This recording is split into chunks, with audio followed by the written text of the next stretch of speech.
अब हम लोग क्वेश्चन इसके लगाएंगे। कह रहा है यदि 5 क्रमिक पूर्णांक, क्रमिक मतलब क्रमागत, वही पूर्णांकों का योग यश है, तो उसमें सबसे बड़ा पूर्णांक यश से किस रूप में संबंधित होगा। ठीक, तो 5 क्रमिक पूर्णांक हम लोग ले लें क्या, 5 क्रमिक पूर्णांक क्या हो जाएंगे, 1 2 3 4 5। ठीक, ये 5 क्रमागत पूर्णांक हो गए। इनका योग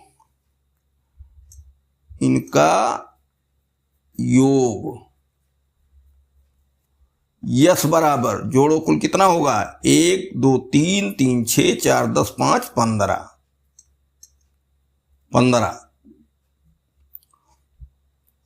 इनका योग 15 है।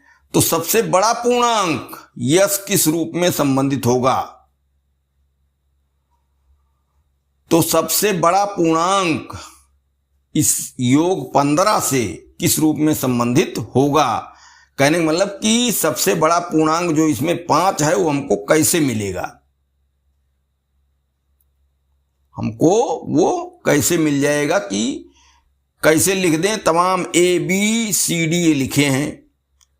सबसे बड़ा पूर्णांक हमारा 5 है, योग सब पूर्णांकों का 15 है, तो सबसे बड़ा पूर्णांक जो 5 हमारा है वो कैसे मिलेगा। इसमें क्या होगा कि पूर्णांक 15 है, 10 जोड़ दो 25 और 5 से भाग दे दो 25, तो 5 आ गया कि नहीं आ गया। तो ये पहला विकल्प है, अर्थात बड़ा पूर्णांक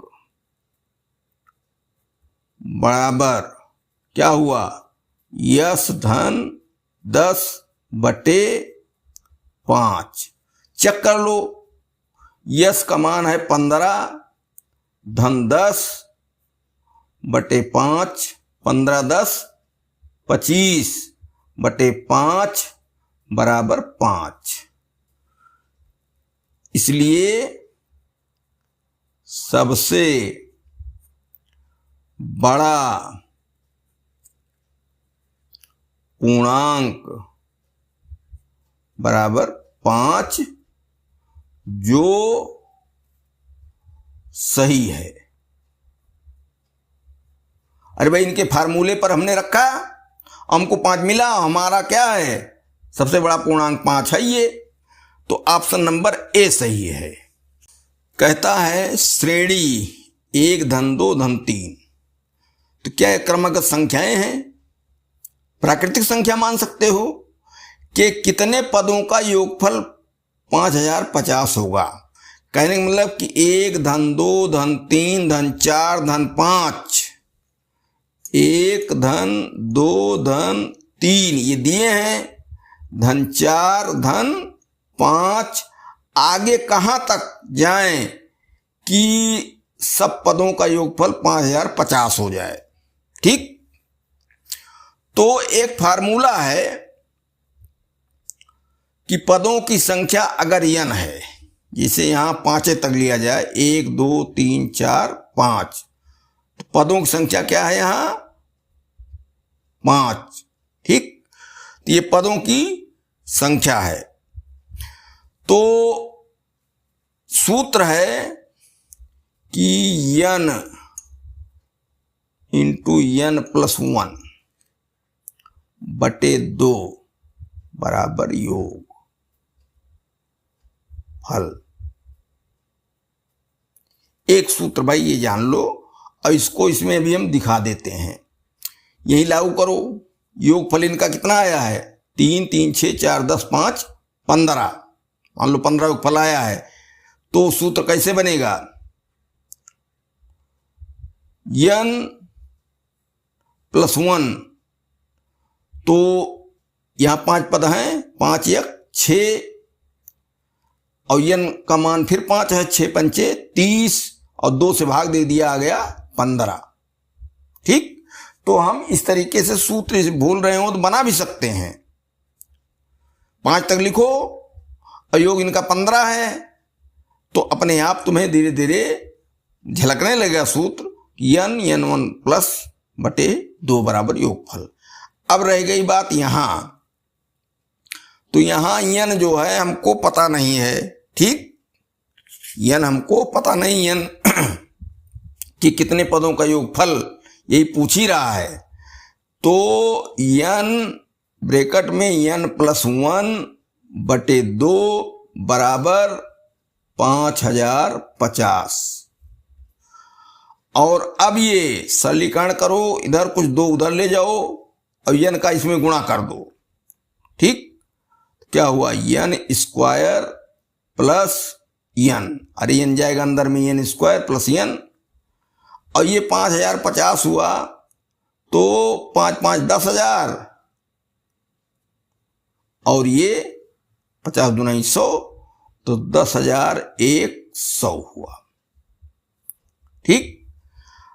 अब इसको क्या करेंगे, ये गुणनखंड के रूप में अब जाने वाला है, मध्य पद वाला गुणनखंड, इसको पक्षांतर करेंगे, तो n स्क्वायर धन n माइनस इतना बराबर 0। जब सब पक्षांतर कर लिए 0 हुआ। अब इसका गुणनखंड करने के लिए देख रहे हो 101 और डबल 0, तो 101 कर दो, डबल 0 मतलब 100 हो गया। 101 और 100 में अंतर क्या बना, 1 बना, 1 यहाँ है, मध्य पद का गुणनखंड जैसे होता है, तो 101 कर दें हम धन और 100 कर दें माइनस, तो ये माइनस चिन्ह भी सेट हो गया। 101 एक ठो धन ज्यादा है और 100 ऋण है, तो एक धन बचेगा भी, तो n स्क्वायर धन 101 n माइनस 100 n माइनस बराबर 0, ये बना। अब हिसाब करो, 101 धन है, 100 माइनस है, तो 1 n बचा, 1 n यहां है, ठीक। अब n कॉमन लो यहां तक और यहां 100 कॉमन लो, बस बैठ जाएगा, तो n कॉमन ले लिया, तो n प्लस 101, ठीक, माइनस यहां प्लस है तो माइनस कॉमन लो और यहां 100 कॉमन ले लो, क्या बचा, n प्लस 101 बराबर 0। दोनों ब्रैकेट समान है, ब्रैकेट ही कॉमन हो जाएंगे, n प्लस 101 और दूसरा क्या बचा, n माइनस 100 बराबर 0। भाई गुणनखंड मध्य पद वाला है, ये थोड़ा सीख लिया करो। अब देखो आगे कैसे हल किया जाता है, एक गुणनखंड ये बना, एक गुणनखंड ये बना, दोनों के बीच में देखो गुणा का चिन्ह है और बराबर हमारे रहता है 0, सब पक्षांतर कर लिए थे तो यहां 0 ही बचा था। इसका मतलब इसका गुणनफल 0 है, इसका मतलब यह 0 है अथवा यह 0 है। जब एक 0 होगा तो वो गुणा करके सबको 0 कर देता है, तो वही बराबर 0 आ गया, या दोनों भी 0 हो सकते हैं। अब इसमें हम ये तय नहीं कर पाएंगे कि n प्लस 101 0 है, n माइनस 100 0 है, कि ये और ये दोनों 0 है। तो एक तरीके की संभावना तलाशी जाती है, यदि n प्लस 101 बराबर 0, तो n बराबर माइनस 101, ये माइनस अमान्य हो जाएगा, अमान्य, ठीक, माइनस में पद का मान नहीं आएगा। ये लक्षण जो है ऋण वाला उसको असंभव कर दे रहा है। यदि n माइनस 100 बराबर इसको 0 किया जाए, तो n बराबर क्या आया, 100, ये धनात्मक मान आ गया, इसका मतलब ये सही है। तो पदों की संख्या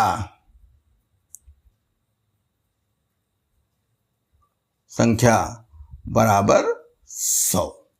ठीक, तो इस तरीके ऑप्शन नंबर सी सही है। ये कह रहा है कि 1 धन 3 धन 5 धन 7 धन 9 धन 11 धन 13 धन 15 धन आगे के 15 पदों का योगफल क्या होगा।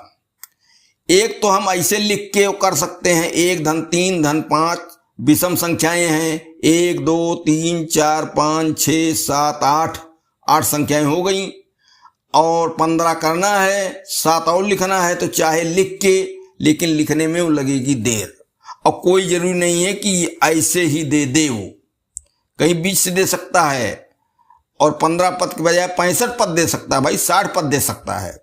इसके लिए भी फार्मूला है। ठीक, तो ये विषम संख्याओं का मामला है, 1 3 5 7 15 पदों का योगफल। तो विषम क्रमागत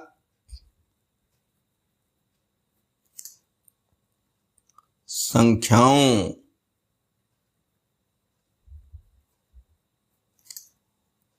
का योग बराबर n स्क्वायर, जहां n पदों की संख्या, ठीक, पदों की संख्या है। हमारे कहने का मतलब कि अगर 5 पद है तो n बराबर 5 मान लेंगे, 6 है तो n बराबर 6 मान लेंगे, 6 छक 36 हो गया 6 पदों का योग। लेकिन विषम हो और क्रमागत हो, बीच में सीरियल कहीं न टूटा हो, विषम क्रमागत या क्रमागत विषम संख्याओं का योग। तो यहां 15 कह रहा है, तो क्या हुआ, 15 का वर्ग, 15 15 225, तो योग क्या आया, योग बराबर 225।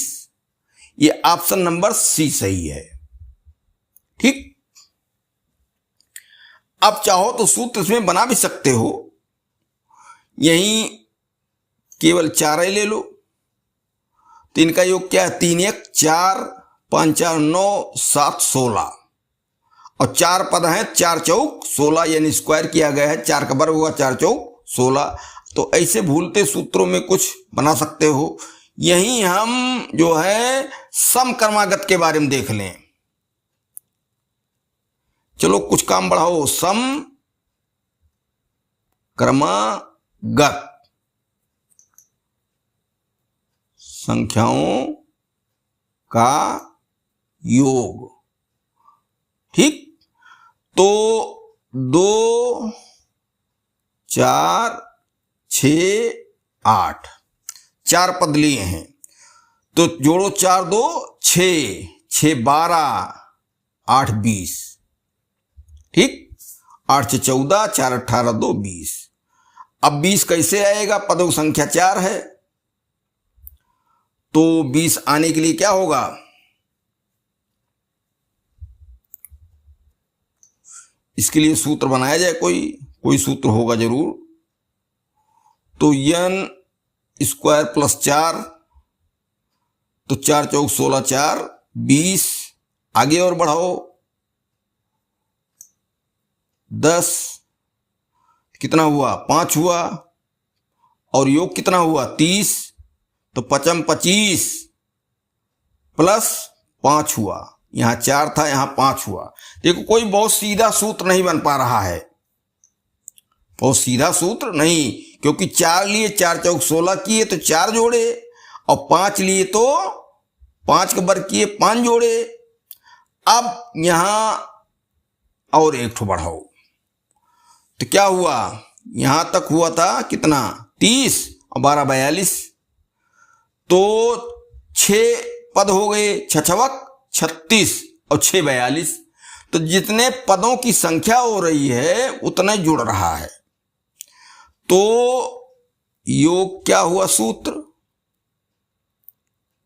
योग बराबर n स्क्वायर प्लस n, और क्या 6 पद 6 छक 36 6 42, 5 पद 55 25 5 30, तो n स्क्वायर प्लस n, ये सूत्र हो गया।